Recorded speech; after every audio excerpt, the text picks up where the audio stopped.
Bom, agora eu vou gravar meio que uma atualização da bike, por causa que trocou muita coisa.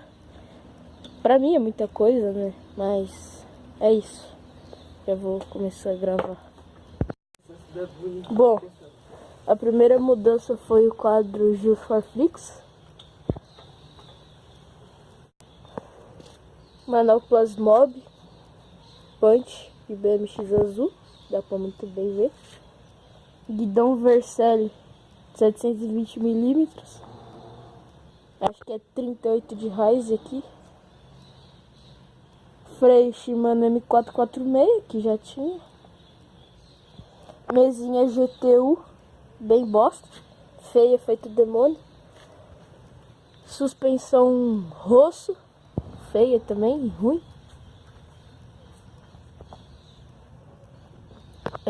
Aros VMAX, que era preto e agora tá azul. Raiação inox, que tá toda pintada. Cubo Quando. Pneu Pirelli Scorpion Extreme. Vamos ali no pé de vela. Pé de vela Shimano Acera. Pedal simplesinho de alumínio, R$10. A traseira não tá soldada, ela só descascou a tinta e o antigo dono tirou tudo. Disco 160. Cubo traseiro Quando, não dá pra ver aqui. Canote Kalin. Banco Vader de BMX.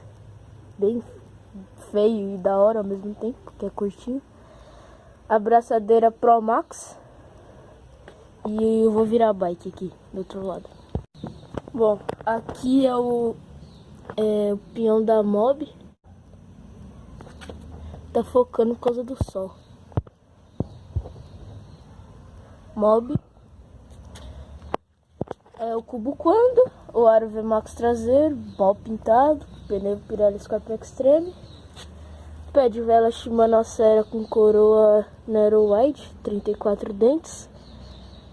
Corrente YBN, mas essa corrente tá uma bosta, porque ela falta ela e fica tipo muito esticada, mas eu nem tô andando. Quadro todo pintadinho de esmalte. E é isso, né? E a caixa de direção aqui é GTS. É só. Isso que tem pra falar da bike.